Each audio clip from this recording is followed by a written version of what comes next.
Hello everyone, it's Jamal Thomas. Welcome to the Progressive Soapbox. So anytime I hear Susan Sarandon's name mentioned, I perk up. My ears perk up. Because I want to hear the light into which they're speaking of her. Now, Tim Black was on Sam Seder.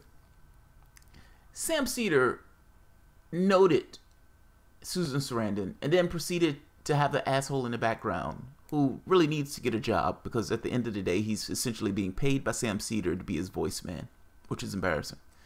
But that guy making funny jokes and everything else in the background, joking her on her comment. And it's one of those things that a lot of quote-unquote libs like to poke fun at her about.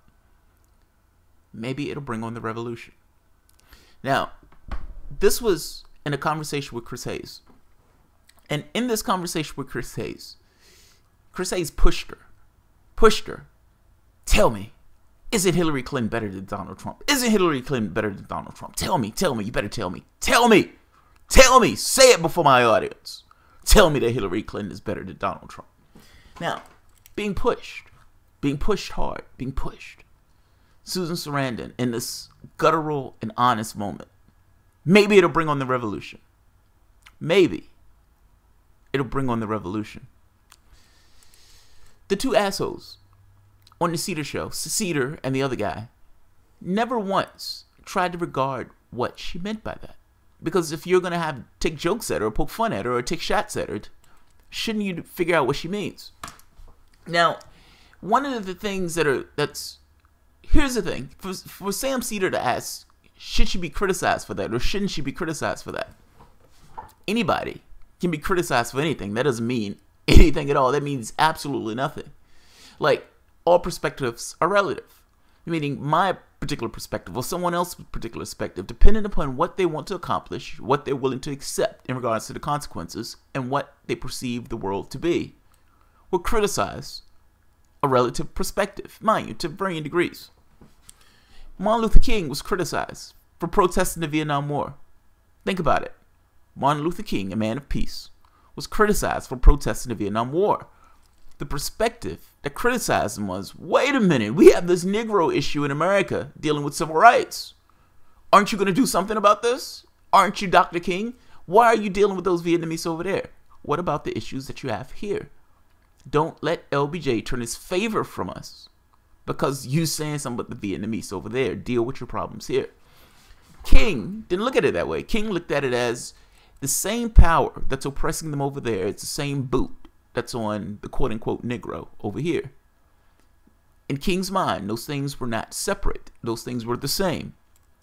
The point I'm getting at is anybody can be criticized. Anybody. It doesn't matter who it is. The man was criticized for protesting the Vietnam War. So let's mark that off as doesn't mean anything. But on the second point, I would like to make a case for Susan Sarandon. A strong, persistent, verbose, potentially overly verbose case for Susan Sarandon.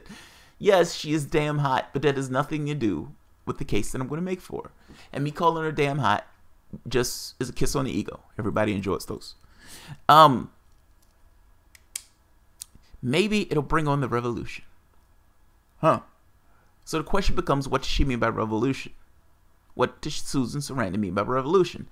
Now, is it this cartoonish people, throw their notebooks to the side, throw their keyboards, throw their laptops, throw their paper clips, get up and go running to the city council, running to their nearest government building, and do what? I don't know the last part to that. I don't know what they're going to do.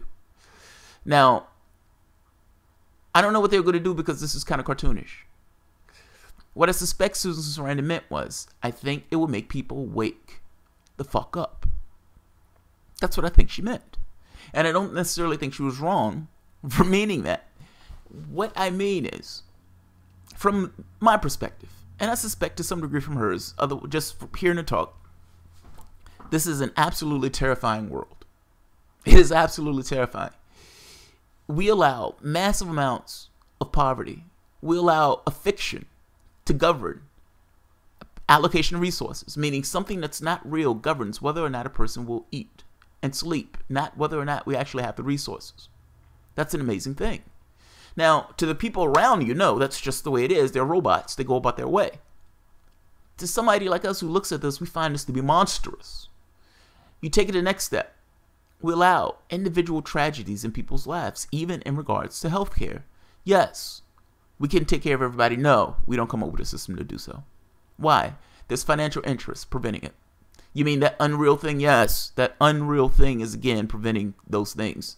You look at the ecological damage, the disaster that's going to hit this planet in regards to the way we behave towards our environment. Climate change alone is a game winner, meaning for not our existence. Like, it's not game winner in that sense. It's computer software. My point is, these things are disasters. One disaster after the next. And the disasters, for the most part, are governed by the exact same thing. Something that's not real.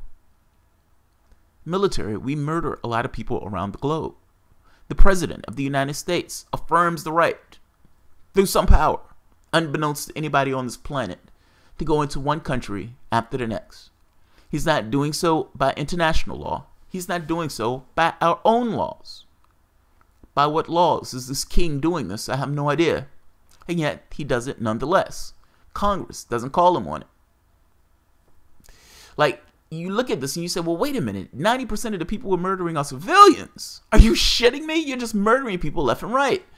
Now, in this particular case, you look at it and say, well, you can't even say you're murdering terrorists at this point. You're just murdering civilians. Every so often you hit a terrorist. Good job. But ultimately, you're murdering civilians. You look at this world seems monstrous. You look at the way people behave. They eat their Cheerios, they eat their cornflakes, they play their Xbox, they look at their movies, and they go about their way. They take their bribe for whatever plantation they're on, and they go about their way. Not particularly caring.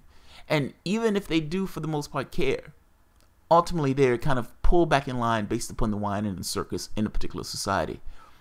And with this lingering bonus, or this lingering escape hatch of, even if I did care, I wouldn't know what to do.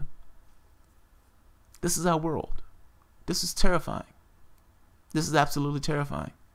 Now, from her perspective, if she's saying, why aren't these people awake? Why are these people robots? You can understand that if a kleptocrat is in that office, ripping off the mask that is the actual face of America, then maybe it would get people to wake up. I don't think that's crazy. I don't think that's insane. I think that makes all the sense in the world. Now, mind you, what she's saying entails a certain amount of pain. It's, I hope he's so bad. I hope it hurts so bad. The fact that we allow these things around the world, the fact that we allow these transgressions at home, it needs to hurt more here. I hope it hurts so bad that these people wake up. That's what she means by the revolution. You may not like what she's saying, that it's not an advocacy for Trump. In fact, it's the opposite.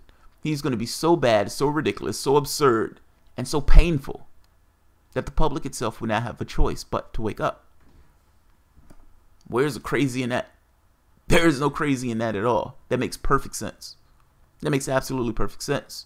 The question becomes how much pain on a particular society is that society needs to take in order to wake up.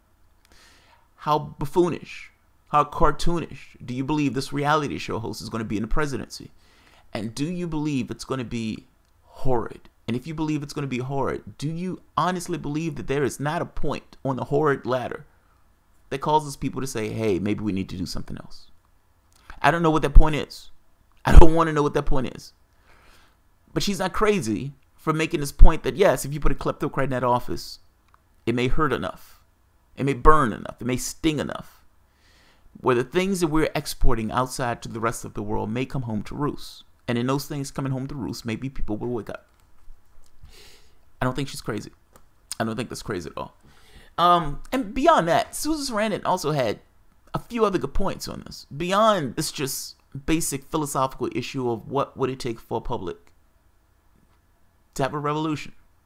Not a cartoonish comic book revolution that, you know, that comes across in the way you guys talk about it. No, an actual revolution. So, no, I don't think it's crazy. I don't see how you can contest that point. You can say you disagree with that point, but this is a different thing to contest that point. And the second point, there are other major red flags with Hillary Clinton that Sam Seder continues to ignore. This idea that she was going to start a war. Sam Seder will have these conversations about, he'd be like, oh, what about this? Would Hillary Clinton have taken away the EPA? Would Hillary Clinton have started a nuclear war? Would she have started a nuclear war? She was going to put a missile defense shield in Syria. That's called a nuclear war. The moment that she shoots down a Russian jet. And before you say, no, that's not going to happen, how do you know? How do you know? We, the United States, are in their territory. I keep making this point. It's no different than the United States involve itself in some affair with Mexico. Mexico is having issues, some military issue. The United States gets involved. Russia, Vladimir Putin, out the blue says, hey, I'm going to put forces in Cuba, and I'm going to carry out operations in Mexico. And if you go beyond a certain point, I'm going to shoot your planes down. Good to know you. Do you honestly believe that the United States will stand for any such scenario? Then why is it okay that they're doing the exact same scenario over there? That's what we're talking about. I mean, we're literally talking about the United States is invading another country, has no constitutional authority to do so. All the Trump supporters, show me the constitutional authority Trump has to invade a country that in no way affects us. And essentially carrying out operations. Those operations bringing us closer to war. Now, Sam, to his credit, may say, see, I told you, Trump was a dumbass, and Trump was going to get us into a war. The problem is Hillary Clinton was going to start there from jump.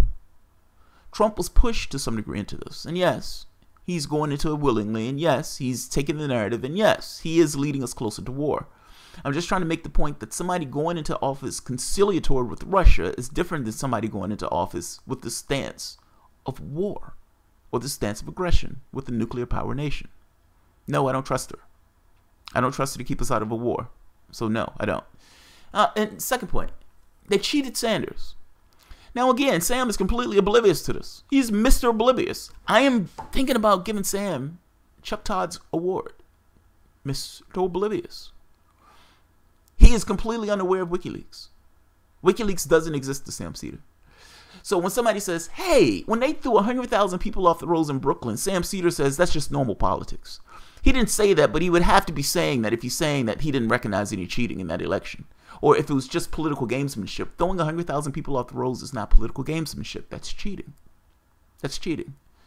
The floor vote in Nevada, in which case they started talking about they were throwing chairs when Sanders supporters bitched and complained that they were cheated out of their delegates. Because guess what? They were cheated out of their delegates. The whole thing in regards to Deborah Wasserman Schultz and the DNC taking sides and who they wanted to win. Now, you can say, Sam can say all he wants about, oh, that's just gamesmanship. That's just those guys, choosing who they want. The DNC is supposed to be impartial. It's supposed to be impartial. Is Sam trying to say that political promise is perfectly okay, meaning in regards to those elections? Meaning it is okay for the party to say one thing and do something else, even when it's taking money in the process. Is that the argument Sam is making? That is the only argument you can make if you're saying there's no cheating. I don't understand how you can come to that particular conclusion with the evidence presented before you. You can even make an argument about the voting machines. People going and saying, hey, I looked at the paper ballot. The paper ballot totals were not equaling up to the other ballot totals. But even if you sweep that off, you still have a situation where one party favored a candidate and did things to get that candidate in office that were pretty despicable and that constituted cheating. That's my point. That's my point. I don't understand why Sam Seder is completely oblivious to this. I don't. I honestly don't. WikiLeaks were pretty clear, but again, they don't exist to Sam Seder. Throwing 100,000 people off the rolls is perfectly okay. This idea of cutting down polling locations. Oh, that's perfectly okay. That's perfectly natural to do. To cut down 60% of the polling locations in one particular state after the next. The point I'm getting at is there's nobody who can honestly look at this election and say, hey, there were hijinks. There's no one. There's no one who can look at this and say there were no hijinks in this election. And I would argue cheating in order to exceed one candidate over the other. Now, you look at that and you say it's perfectly okay for the Democratic Party to do that, and you would turn around and co-sign that cheating by voting Hillary Clinton. You could do that. I don't want to do that. Not just don't want to do that. I didn't do that. I wasn't that much of a coward. I'm sorry, I wasn't. And this idea of you're going to be okay with this moral hazard of saying, yes, I'm going to let this party cheat me, and yes, I'm going to turn around and vote for the people who cheated my candidate. You can do that. I'm not. I'm not. Either you believe in democracy or you don't. And what I mean by that is it the person or is it the right of the people to choose who they want, as opposed to the party making a decision of who they want by putting their thumb on the scale? Now, if you're going to vote for Hillary Clinton, yes, you're okay with that. You're saying it's okay for the party to put its thumb on the scale. Literally saying it's okay for the party to put its thumb on the scale. And I will co-sign that by voting for Hillary Clinton, which is what you did. God bless. It is insane to me to turn around and say it is crazy for other people who say, no, I'm not going to co-sign cheating. I think it's a moral hazard. And I think it's a cancer on our democracy. That's not crazy in the least. That's not crazy in the least. Last point, ecological damage. There's an asteroid that's about to hit this planet in regards to climate change. Hillary Clinton will come on and say, God, it's an emergency. It's emergency. We need to do something. Climate change is real. It's present. It's an ever-present danger. And God damn it, I have a policy. I'm Hillary Clinton. I'm going to do something about it. Yes, fracking. Fracking. I'm going to sell fracking around the world. That's what I'm going to do. I'm Hillary Clinton. I'm one of those people who actually believe that climate change and ecological issues is a big fucking deal. So you can understand that if I believe that's a big deal, a candidate who believes fracking around the globe, whether it's for financial reasons, whether it's for ecological reasons where she just doesn't know the difference, is a problem. It's a problem. Something needs to change fundamentally in this country and the way this country is moving. We are moving towards disaster. Where are you going to put your stake in the ground? I put my stake in the ground here. The other items that's a part of this is important to me. The cheating is massively important to me, if I'm being honest. It probably overrides everything else. But I'm trying to make this point that Hillary Clinton will be better in degrees. You're right on that. She won't destroy the EPA, but she's also not going to do anything about climate change. There is not going to be a green energy New Deal under Hillary Clinton. There's not going to be any New Deal under Hillary Clinton. You're going to get status quo 101. Which means that the issues and the ecological issues that are affecting our planet is just going to get worse. Now, you can say Donald Trump is worse. That's true. Donald Trump will run the car into the rock at 90 miles per hour, but Hillary Clinton would do the same at 60. You're dead at both. You're dead at both. I don't care if he destroys the EPA, if he's not going to do anything about climate change, if Hillary Clinton is not. What you fundamentally miss is the Democratic Party has failed. They've betrayed us in their aims, in their philosophical basis. The left is the position, or the left is a party that moves this country forward. Meaning anything that's taken place that's been to the positive has been from the left. Do you honestly believe that the Democratic Party under Hillary Clinton represented anything that would have moved this country forward for the better? No. And if your argument is for status quo, you can keep it. You can keep it. This country needs to change. Putting Hillary Clinton in office doesn't do it. And there's a second point. And the last point, and I'm going to add this on that I want to add for Susan Sarandon. The left goes to sleep with the status quo candidate in that office. They just go to sleep. They're blissfully unaware. They just blink out. You would act like the last 8 years of Obama never took place, because I am shocked as shit that all these leftists are all of a sudden up and about screaming at the top of their lungs about Trump, but wasn't saying squat about Obama. You get a certain amount of angst and frustration that you don't get under a Democratic president. And you can say whatever you want. It's absolutely true. Those people have been freaking out, punching people in the face, setting stuff on fire. And yes, it's frenetic energy. And yes, the energy is scattered in places that doesn't necessarily help it do anything productive. That would be true. But it doesn't necessarily mean that the energy can't be coalesced into something that will do something productive. The only person you get that with is Trump. The only person you get that with is Trump. So her saying, hey, maybe it'll bring on the revolution again. It's not crazy.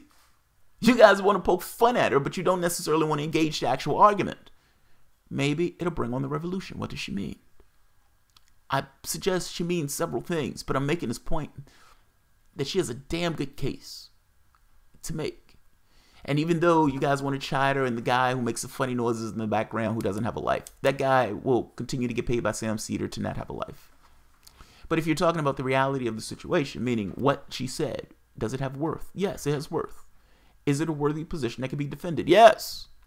It is a worthy position that can be defended. I am shocked by Sam Seder's inability to grasp the actual reality of the situation. Meaning, it's one thing for him to vote for Hillary Clinton. That's whatever. That's people make those choices. But to make this case of saying, no, there wasn't election fraud, it's just ridiculous. It's ridiculous. It's honestly ridiculous. And I suspect he's doing it because he doesn't necessarily want attacks from the left of, wait a minute, they cheated our guy and you turned around and co-signed the vote. That is logically inconsistent. Meaning it's logically difficult for him to answer that premise. Meaning he cannot take the first premise of, they cheated. That premise of they cheated is damning to anybody who was voting for Sanders initially and turned around and voted for Hillary. So no, you're not going to get Sam Seder saying, oh, you're right. The evidence points to the fact that they cheated. You're not going to get him saying that. He may, but I severely doubt it. Because if he does, he has to then make a justification for. And then I turn around and voted for the person who they cheated. Who they cheated. Who cheated them. I said that miserably. I'm sorry. You get my point. If he's going to turn around and say, yes, they did cheat him. And he's going to turn around and say, yes, I'd also turn around and voted for the person who cheated my guy. That looks bad. That looks bad. And I suspect it's easier to say the cheating just didn't exist. That's the point I'm getting at. So, Susan Sarandon is okay in my book. And anytime I hear somebody say a bad word about her, like I said, my ears pop up. And I'm going to defend her. This is the case for Susan Sarandon. I would repeat this case anytime I need to repeat this case. And I'm pretty sure I will refine this case as it goes on. But what she said was prescient. It really was. Maybe it'll bring on the revolution. It's guttural. It's honest. It's immensely honest. It's that feeling of let it burn. You've heard me make that case of let it burn. It's that honest to God feeling. This emancipatory revolution of sorts. Thing is, that revolution is not necessarily emancipatory. It is long-winded. It is one of those things that may take a while in the sense of saying these people are waking up one at a time to a particular thing. But it's not this cartoonish thing that they're trying to make it out to be. I think she's right. But we will find out. Alright guys, if you enjoyed the content, feel free to share, like, subscribe. You can always support the work through Patreon. Thanks.